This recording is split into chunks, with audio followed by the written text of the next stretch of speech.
Another day, another win for Meghan and Harry. And another meltdown from people who swore they were irrelevant. That's right, the Sussexes are back at it. This time, expanding their comms empire by bringing in Method Communications, a top-tier PR agency known for scaling high-growth brands. And guess who's running point? Their new Chief Communications Officer, Meredith Maines. Appointed in February and already shaking things up. Method isn't just a hire, it's a message. The Sussexes are done playing small. They're building a comms fortress. And now they've got Emily Robinson on board, a PR heavyweight who spent a decade at Netflix. You know, the same platform Meghan launched with Love Meghan, already greenlit for a second season. And let's talk business. Meghan's lifestyle brand, as ever, sold out 8 products in under 45 minutes. Meanwhile, her podcast, Confessions of a Female Founder, just wrapped season 1, with a bonus Tina Knowles episode dropping June 3rd. Meanwhile, Harry's not sitting still.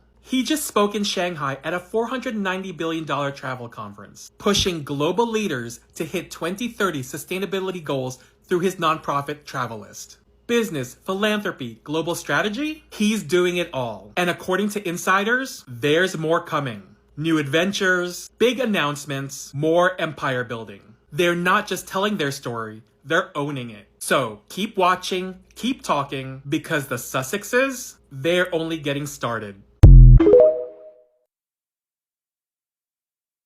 Ever wonder why royalists call Meghan Sussex fans sugars? Oh, it's not random. It's not sweet. It is racist. And here's the truth they don't want you to know. Thank you to my mutual for shedding some light, because I've been wondering for a very long time. And I was today years old when I found out. Online, Meghan's supporters, especially black women, get called sugars. It sounds harmless, maybe even silly. But in royalist and anti-Meghan spaces, it's a code word, a dog whistle.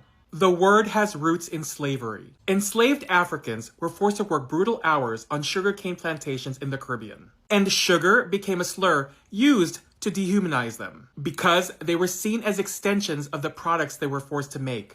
Today, racists use it as a substitute for the N-word, especially when talking about black Meghan fans. So don't tell me the hate isn't rooted in racism. This isn't just petty name-calling, it's deliberate. When they say sugar, they are calling you the N-word without saying it loud. They think it's clever, it's actually disgusting. Let's be clear, racism evolves. It hides behind language. And just because it's subtle, it doesn't make it less dangerous. So when people say the Meghan hate isn't about race, this proves otherwise. The language is racial, the insults are racial, the pattern is racial.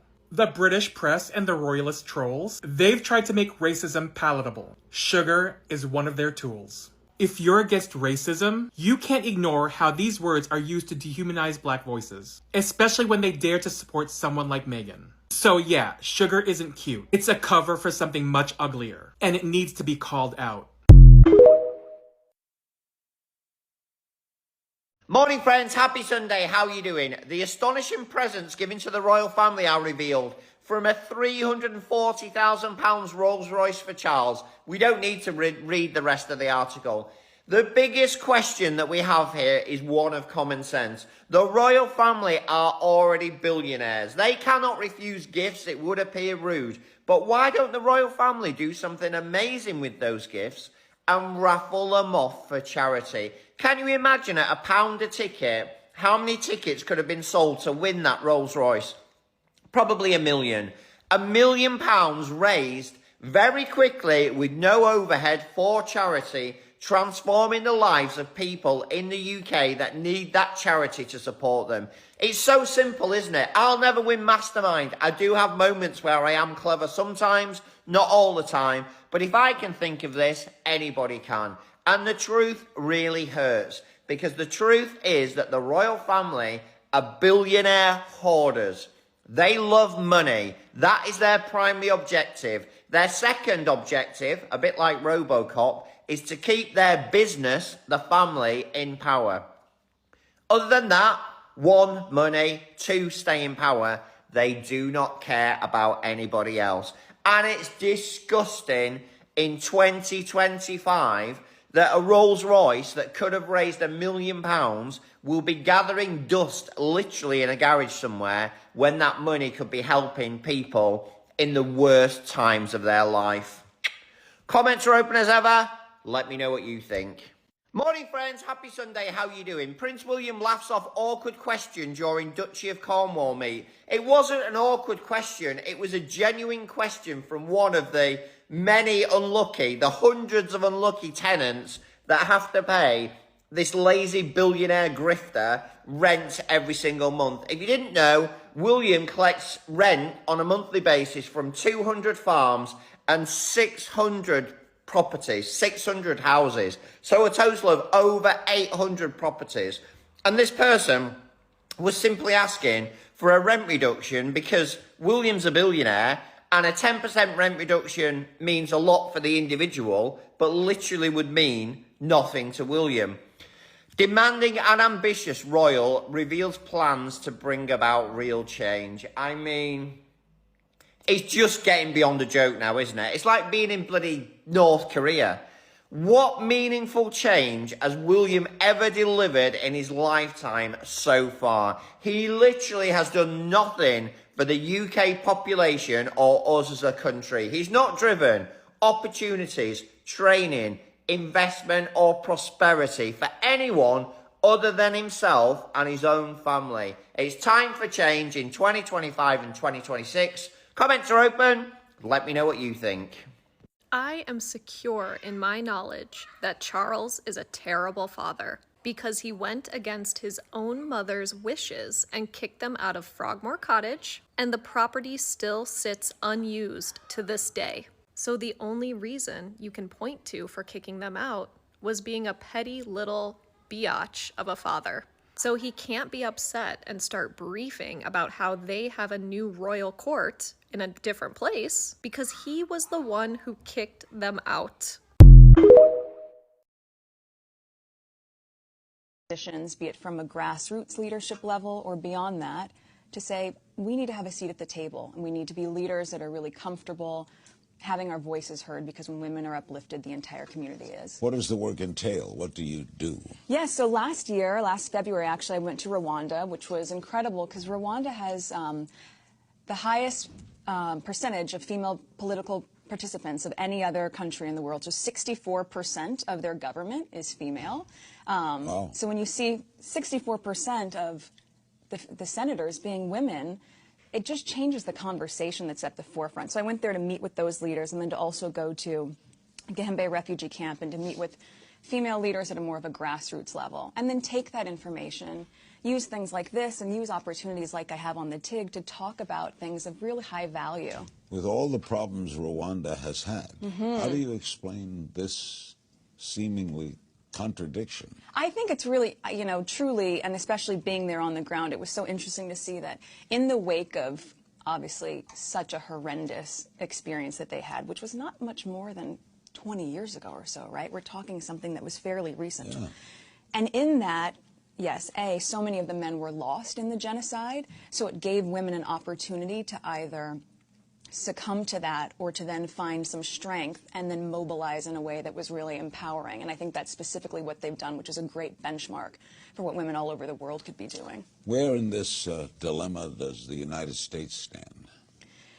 I mean, I think what's been really interesting, and especially as you see with social media, it all goes beyond something that's just with a state itself, right? So with the U.S. or with any other nation, everything's become a global issue. And so I think with women's empowerment and certainly gender parity, you talk about the Millennium Development Goals, right? Number 3 is gender equality. And I think the U.S. has been so active in speaking out on, trying to have more female leaders. And I think especially watching the youth really mobilize and be involved and engaged in that campaign to make sure that men are uplifting women and see the same value in it. It's not just a women's fight for women. It's a people's fight for all people, right? It is said that girls with dreams become women with vision. May we empower each other to carry out such vision, because it isn't enough to simply talk about equality. One must believe in it, and it isn't enough to simply believe in it. One must work at it. Let us work at it together, starting now. Next up is Suits. Over the summer, the legal drama became a major streaming success after it dropped on Netflix. The show that premiered back in 2011 has spent a whopping 11 weeks in the streamer's top 10 in the last few months, and now it just might be coming back in a brand new show. Yesterday, Deadline reporting that the series creator, Aaron Korsh, is in talks to develop a Suits offshoot for our parent company, NBC Universal. And I'm not going to use the word reboot because it's looking like that's not really the case. The source reporting this new project said it would the Suits would be like a universe, sort of like what they do with CSI. Suits universe. The Suits universe, where shows exist apart from each other.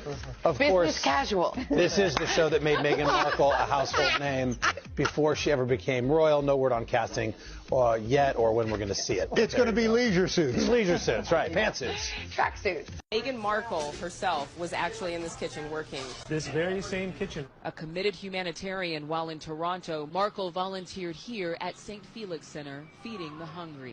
We've learnt that she is someone who's also very sincere in her advocacy for charities. Is that something that you were aware of when you were making the show? I remember early on, I think it was season 1 or season 2, she realized when we were finished with the crew lunches or dinners that a lot of times they were throwing the food away. And she thought it was crazy. Why are we throwing food away when there are people that are hungry around and we could give it to them? And she'd gone up the chain to try to get this food to be given away to people that were hungry. And there was some sort of policy or insurance or some bureaucracy that was getting in the way. And Meghan, this kind of sums up Meghan. She sees a problem. There's some sort of impediment to it that doesn't really make sense. She decides this impediment is harming people that are hungry from getting food.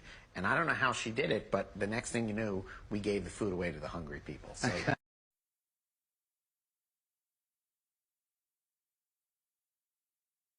There's a term you may not have heard of that describes something that I've suspected has been going on for a while now. It's called racism laundering. It describes a practice that happens quite often, both in online spaces and IRL.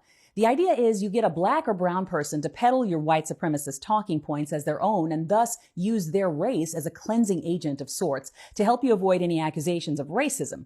It's essentially blackfishing with consent. This can happen in a couple of ways. It can be self-directed. A black or brown person who sincerely subscribes to conservative ideals can be targeted by right-wing media outlets or political organizations to become a mouthpiece for their white supremacist views.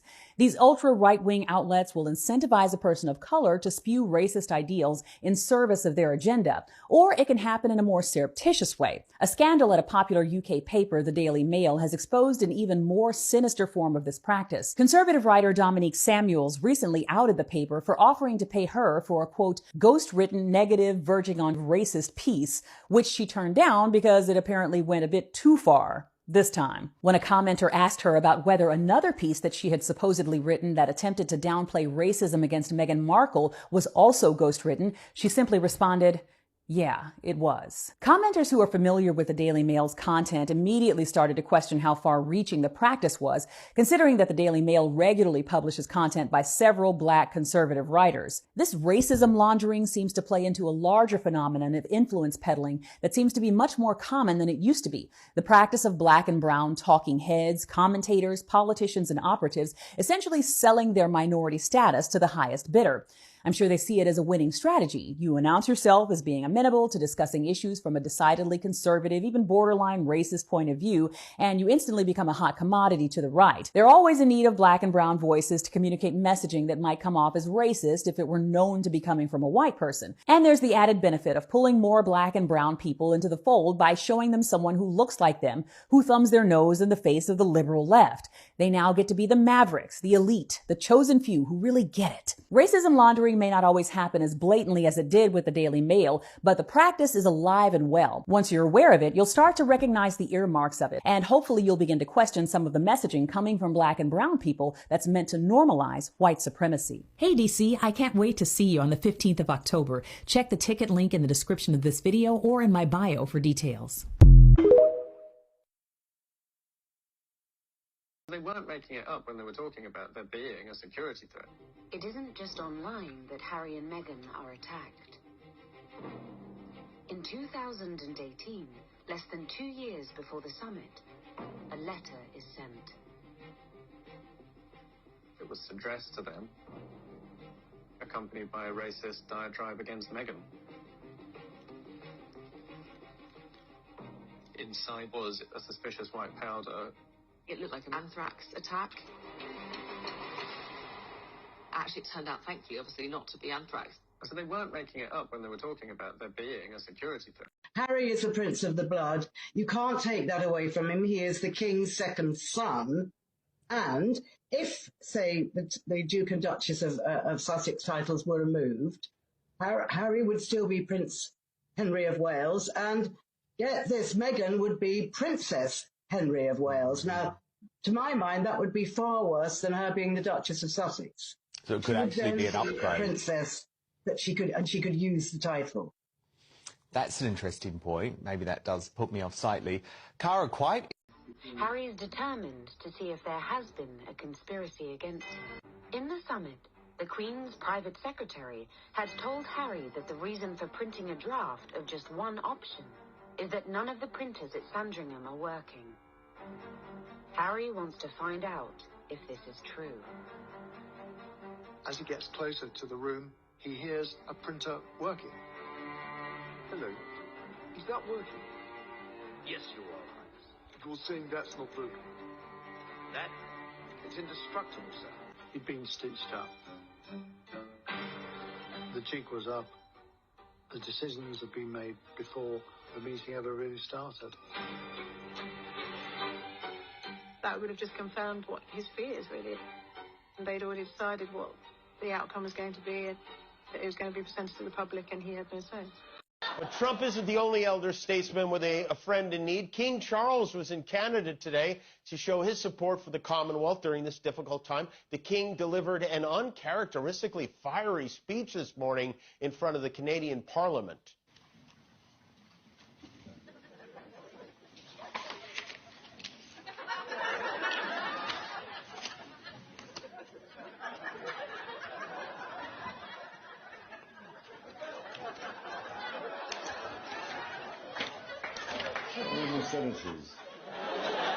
Won't someone please come lick the royal thumb?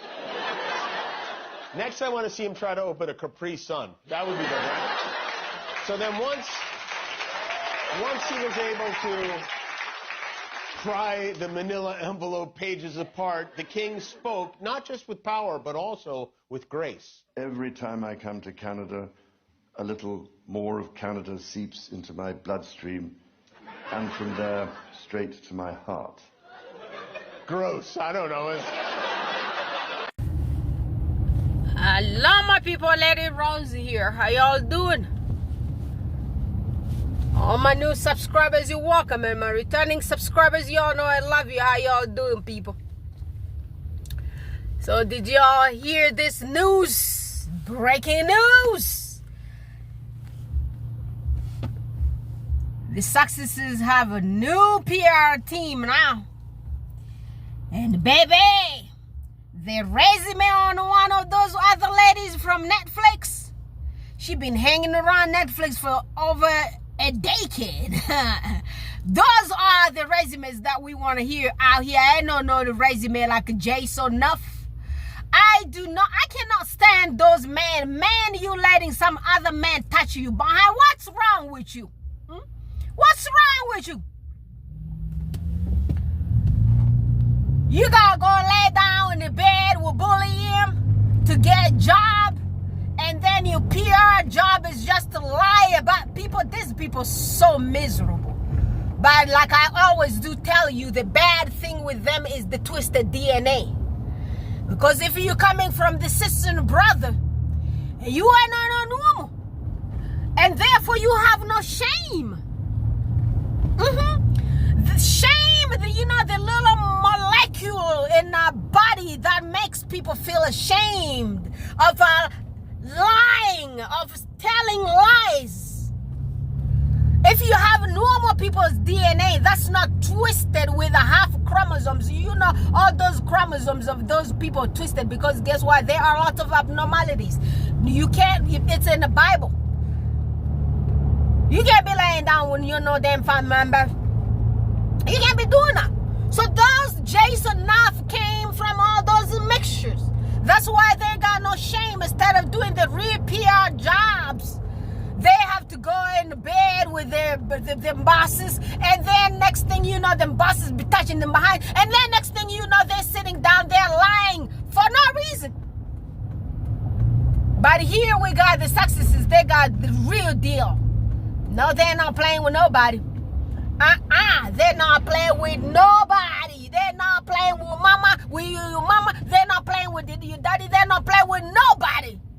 They got the real deal out here, the real PR team. How is this road here looking like? It looking like I'm good to go. So I can't wait.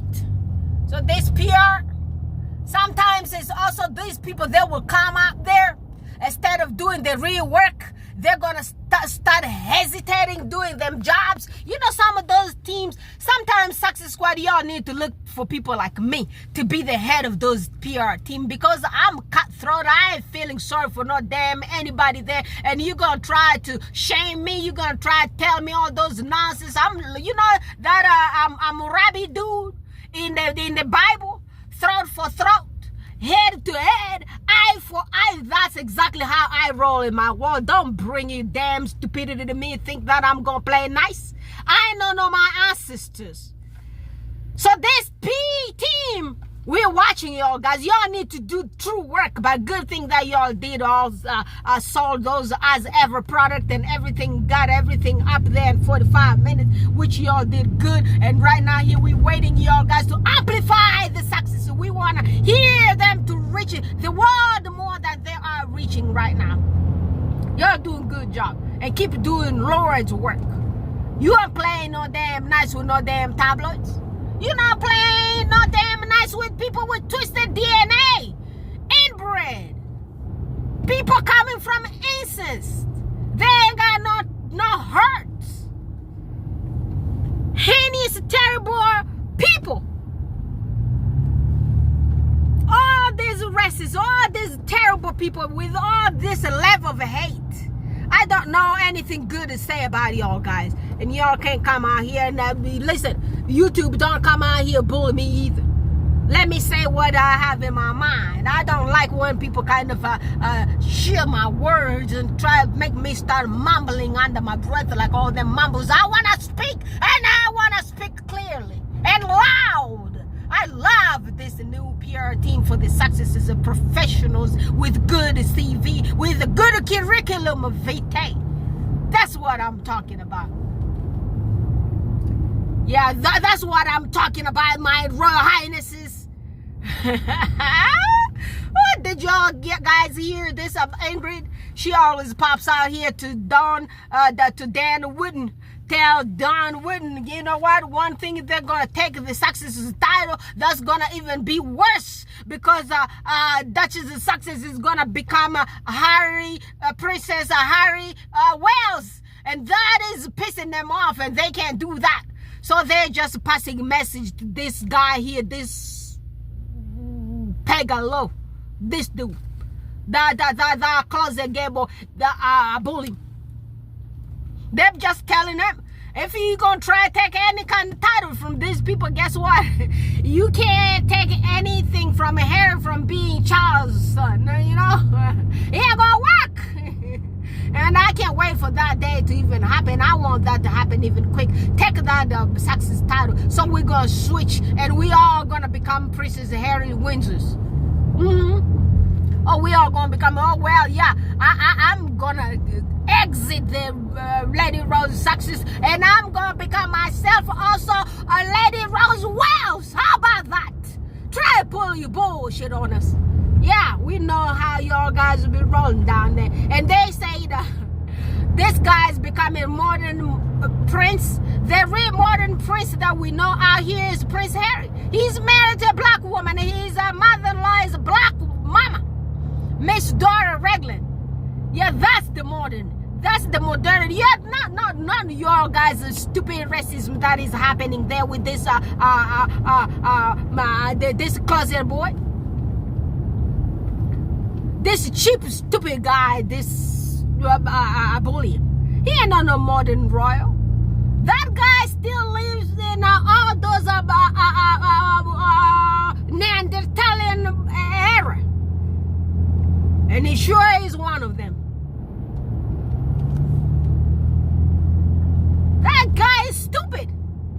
He looks stupid, sounds stupid, walks stupid, stands stupid. You know, every single time that dude be standing in public, he be touching that little part of it there, trying to hide something, because you know when all those down there doesn't really work good, you gonna just keep your hands on there. You know what? I used to see the people who used to keep their hands like that. Like William keeps his hands in front of him. Like cutting something there. Yeah, you know, the people who do that are the people who play soccer. I don't know if he learned that from David Beckham, but dude, why does he hide there down there? Why does he hide? Men don't do that. When he's telling you what he really does back there with Jason up. Yeah, so he has something to hide. That's why he's always hiding that part there. I can't stand you. What kind of modern is that? What kind of modern is that? That dude is same age as us. That guy's 40 years old, and that guy acts like all those people from medieval time. And he also got washed by his dad a few minutes ago. They bestowed some titles upon him because they just want to make him be that Asian. He ain't no modern. Why do you guys use some term that does not really qualify some people? That's why I'm telling y'all guys do have issues with your damn own language.